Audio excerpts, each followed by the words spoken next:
Assalamualaikum warahmatullahi wabarakatuh. Today, we would like to present the topic of inflation. Allow me to introduce our group members and their respective parts. I'm Nufaizan Atira and I will explain to you guys question 1. Aiman Kariman will cover question 2. Chami will present question number 3. And finally, Nazura Izzati will explain question number 4.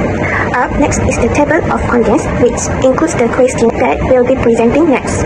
Question number 1. Question number 1 is define inflation and describe its main types of inflation. Support your explanation with relevant from the cited articles and from current economic issues. Next slide. Question number 1. Definition of inflation. Inflation is the general increase in the prices of goods and services over time, which reduces the purchasing power of money. When inflation happens, each unit of currency buys fewer goods and services. Next slide. This is an example image of the main types of inflation. There are demand pull inflation, cost pull inflation, imported inflation, and lastly, built-in inflation. So, the next slide, I will explain to you guys about main types of inflation. 1. Demand pull inflation. This type of inflation happens when the demand for goods and services is more than what is available in the market, where too many people want to buy things, but supply cannot meet the demand, prices go up. So, the example from the article explains that Malaysia domestic policy plans such as the RON 95 no subsidies and the expansion of the sales on service tax (SST) could lead to higher spending. If this increases demand faster than the supply of goods, it may cause demand pull inflation. The real world link is similar cases have been seen globally where stimulus packages lead to demand surges post-COVID-19, pushing inflation higher. Next is imported inflation. Imported inflation happens when prices of goods brought in from other countries increase. This may be due to global price changes or a weak currency. So, the example from article paint a dimension. One form that external factors such as rising global commodity prices and supply changes could cause imported inflation. When Malaysia imports goods that have become more expensive globally, local prices rise too. Governor Abdul Rashid highlighted that global commodity price increases and external developments may drive up inflation through higher import costs. For example, a weak ringgit can make imported food and food more expensive.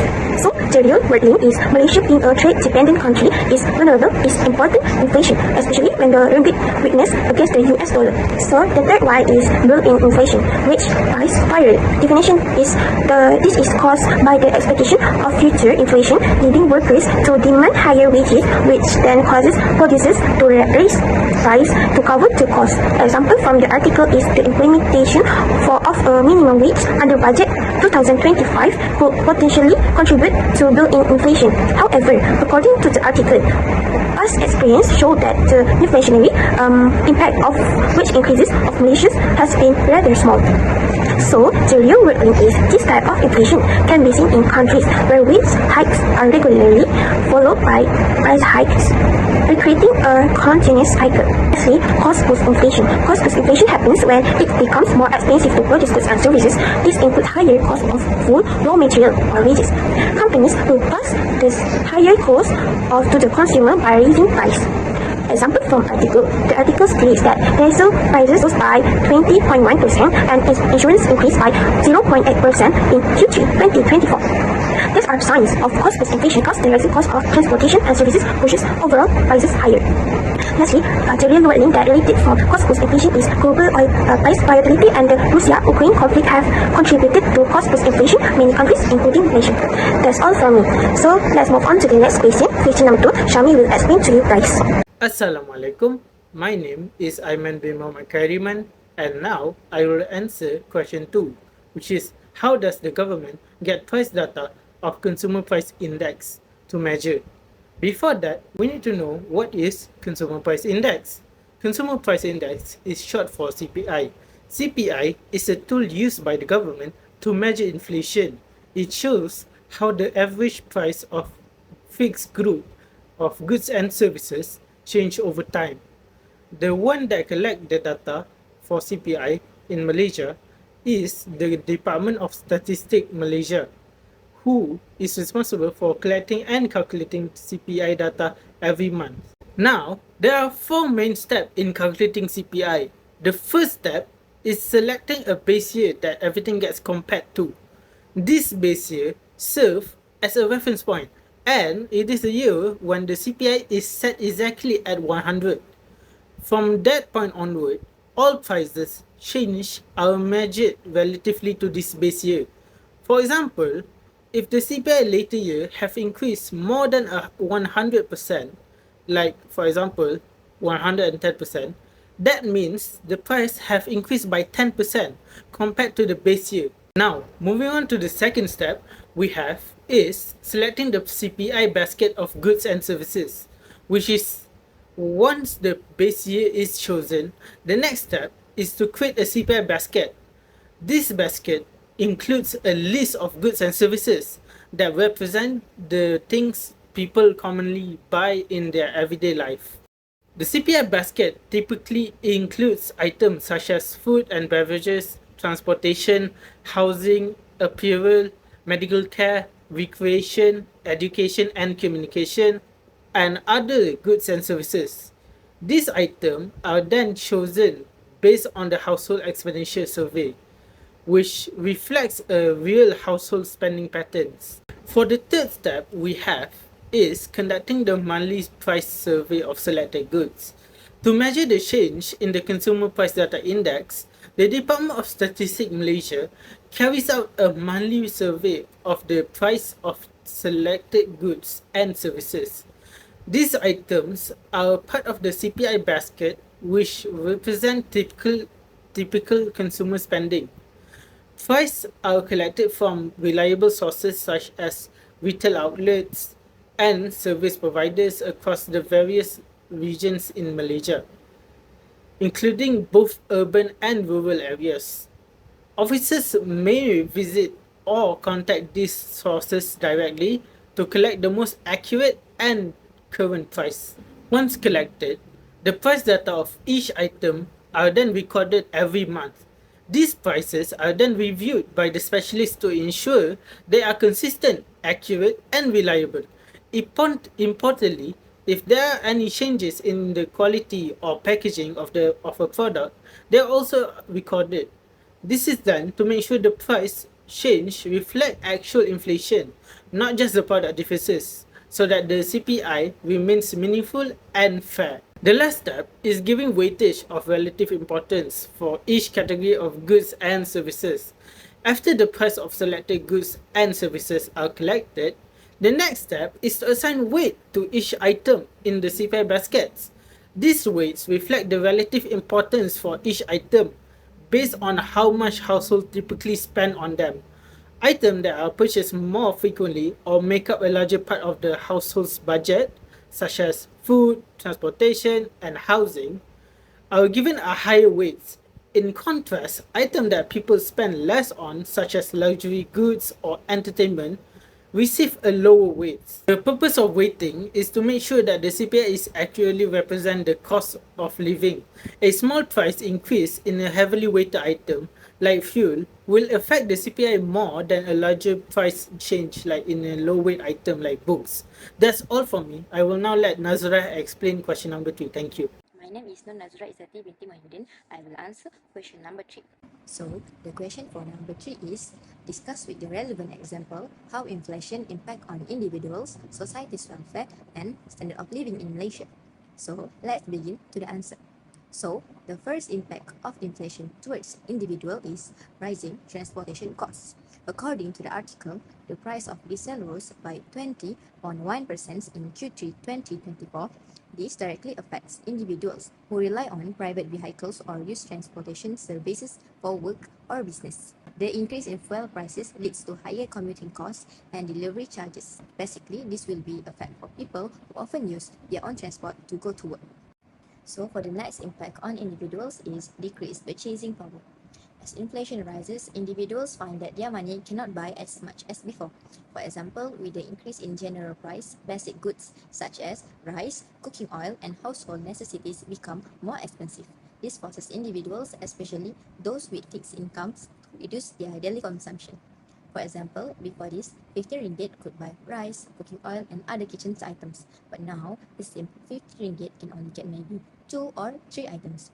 Some families also switch from buying meat to eggs or tofu because chicken and beef have become too expensive. Secondly, inflation also puts pressure on small businesses and households. For example, when costs like fuel or vehicle insurance go up, even slightly, it affects how much small businesses have to spend. In the article, it is mentioned that vehicle insurance increased by 0.8%. This may seem small, but for small delivery or transport-based businesses, this adds up.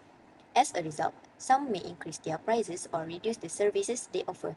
In the end, this doesn't only affect the business, it affects the whole community, especially consumers who rely on affordable services. So the second impact is uneven burden across communities. Another important point is that inflation doesn't affect everyone equally. The article mentions pockets of higher inflation, which means that some items like diesel increase a lot more than others. This puts extra pressure on certain groups, especially low-income families, rural communities, and GIG workers such as food panda and Grab drivers who depend heavily on transport. Even though the national inflation rate seems stable, these people feel the real burden and their lives are affected more than others. So let us move on to the impact of inflation towards society's welfare. So the first impact is lower quality of life. Inflation also lowers the quality of life, especially for average households. When the cost of living goes up, especially things like fuel, family are forced to cut spending on important areas like healthy food, medical checkups, or even their children's education. The article shows that although overall inflation stayed stable at 1.9%, prices for essential like diesel and insurance still increase. So even if it looks okay on paper, many households have to downgrade their lifestyle just to survive by focusing only on basic needs. So let us move on to the impact of inflation towards standard of living in Malaysia. First is higher fuel prices reduce affordability. The article reports a 20.1% increase in diesel prices following subsidy rationalization. This raises transportation costs for individuals and families, such as commuting to work or transporting goods. As a result, people have to spend more on fuel, leaving less money for essential like food, healthcare, or education. People are forced to cut back on other important expenses, leading to a lower standard of living. Assalamualaikum and good day. And today I will be answering question 4, which is about policy measures by government agencies or NGOs to control rising inflation in Malaysia. So based on the article from The Sun Daily, Bank Negara Malaysia forecasts Malaysia's inflation to average between 2.0% to 3.5% in 2025. This is influenced by several government policy decisions under Budget 2020. So let me explain a few key policy measures that are already being implemented. So, first, the government is introducing targets around 95 fuel subsidies. This means only eligible groups will receive fuel subsidies, while others will pay market prices. So this approach is more sustainable and helps control excessive. So let me explain a few key policy measures that are already being implemented. First, the government is introducing targeted around 95 fuel subsidies. This means only eligible groups will receive fuel subsidies, while others will pay market prices. This approach is more sustainable and helps control excessive government spending that can worsen inflation. Second, the government is expanding the sales and service tax, which is SST. By widening the scope of SST, the government is increasing revenue without excessively burdening consumers. This tax system is seen as more stable compared to GST and helps manage the price level in a controlled manner. The implementation of a higher minimum wage is also part of Budget 2025. While some might expect this to increase inflation, Bank Negara states that the impact on inflation is minimal.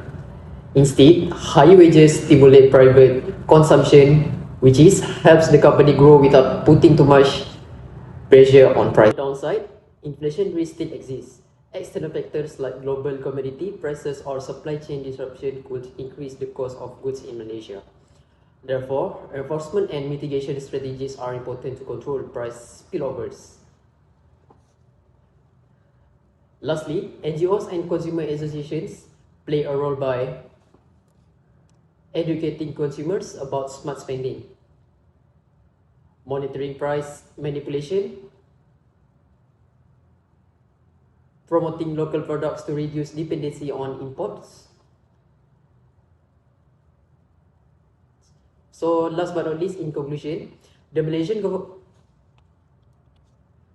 So the conclusion is, the Malaysian government is using a combination of targeted subsidies, tax reforms, and wage policies to keep inflation under control in 2025. With proper enforcement and collaboration with NGOs, these policies can support economic stability and protect the rakyat's purchasing power. So here is the references that we use. That's all from us. Thank you.